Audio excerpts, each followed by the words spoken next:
Just a quick thing from my side. I think that at any given stage, any country has any range of factors to consider and to watch for its own security. I think South Africa is no different to any country in the world.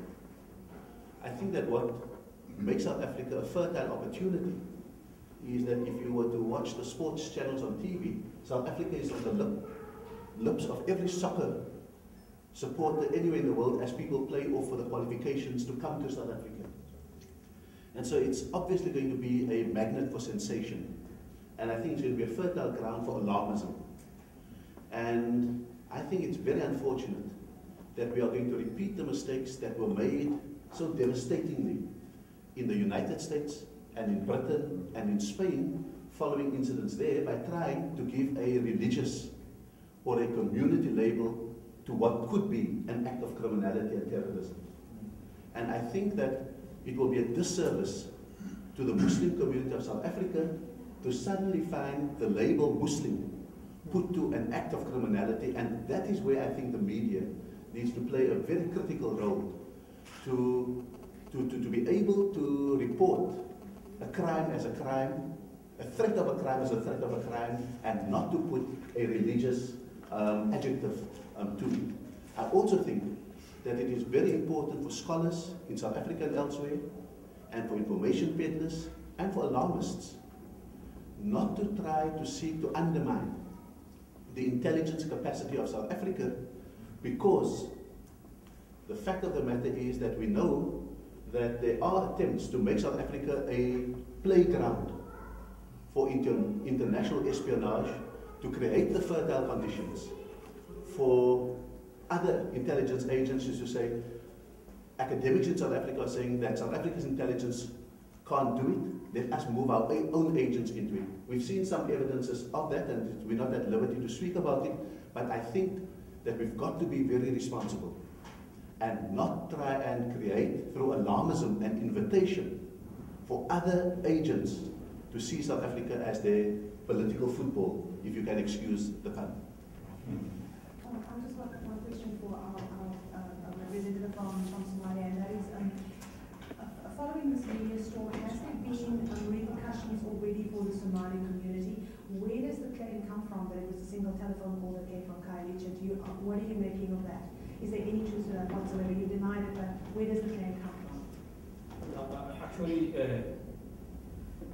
it's not true, because the nature of the source is susceptible. I mean, does Professor Hussein Salman speak Arabic?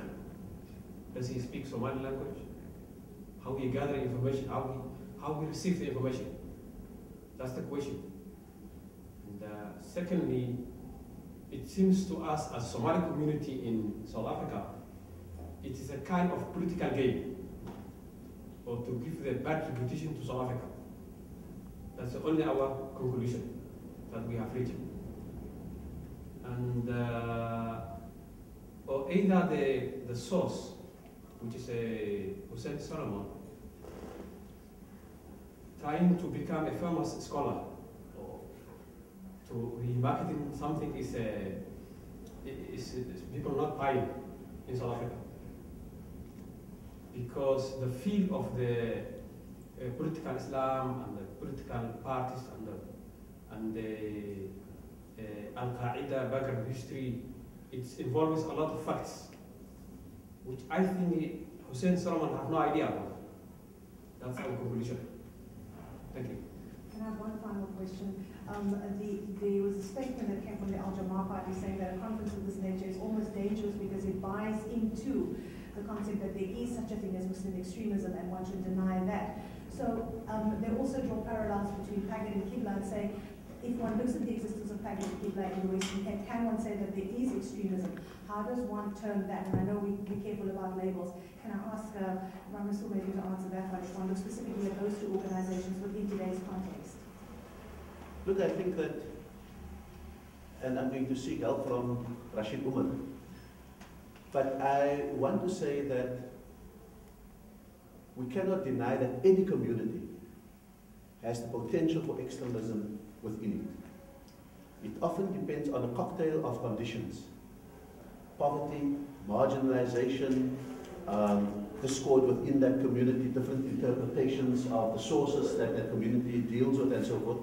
So Muslims may have been some of the most visible extremists in the world in recent times, but they don't have a monopoly on extremism.